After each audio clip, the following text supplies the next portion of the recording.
choose something that's like if the core is true, then you can like imagine what's something different. I mean, you can create another character with the true energy of that original person you're inspired by. And then there's no risk. I mean, you know, you can totally take a character who's introverted. It can be someone you know, but then you completely construct something fictional around it, you know? But then when you have this kind of tiny bit of truth at the core of it, I think it makes the character a little more interesting, you know? It's to start from something true. You know, it's absolutely. 500 Days of Summer, for example, was a screenplay, and I was like, okay, it's on my computer for a really long time. I'm not prepared to show it to anyone. And then I was like, fine, I'll give it to my friends so they can laugh at me. That's really what the genesis was. Here you go, fine, here's the thing I was working on, laugh away, because it's so specific and it's so personal and it's, I am a mess. And what the discovery was a lot of people being like, I totally relate to this and I see myself in that, and I was blown away by like something about it connected with other humans. I was like, okay, then maybe I should actually show this around. But it was, I blew my mind. When it's true to yourself, I think it rings true to more people. I think in a way, you know, we're not that different. It makes you realize, you know, in our functioning, you know, and when you go deep inside, you can find something that a lot of people will relate to. You know, if it's completely constructed in a fantasy, you might lose a lot of people. You know, but if the core is completely true, then you're, you know. A lot of times when people come up to me and talk about the film, the scenes they'll point out will be the ones that I took from real life, and it's nice in a way, but it's also frustrating that I can't imagine anything that matches the real things in a way. When you're writing the screenplay, it does give you a chance to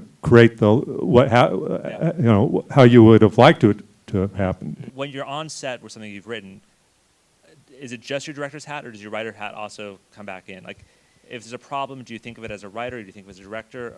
I kind of kill the writer when I'm directing. Yeah. But I kind of kill the writer because it's interesting. I kill the writer when I'm directing.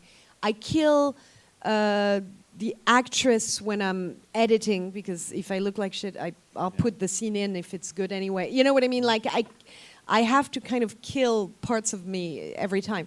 And I do have to kill the writer, because if I'm doing a scene and I'm like, something's not working in the writing, then I have to figure out something else, you know. Yeah. It's happened to me once or twice where I was like, the writing is a bit too written. We need to change something. So I actually didn't kill the writer. I went to rewrite the scene as the director, because it was visually not interesting enough and it wasn't moving enough, and et cetera, et cetera. I do the same thing. I've done a lot of studio assignments, and when you're writing those, you write anything and you go, well, that's their problem. That's the director's problem. They're going to have to deal with this. It's nothing to do with me. Yeah. And now when I'm writing the scene, because it'll be my first movie, I want to make sure that there aren't a lot of moving parts. I want to keep it simple. So I even have to think, do I want a dog in this scene? Because that's trouble. You know, that could be trouble. That could lose us half a day if the dog doesn't act correctly. Yeah. And I don't want to yell at a dog. So you know, I do think of that when I've written a couple now for me to direct, and I'm not trying to take any of the quality away. I'm just trying to substitute something else and maybe make myself work a little harder to keep it interesting but simple.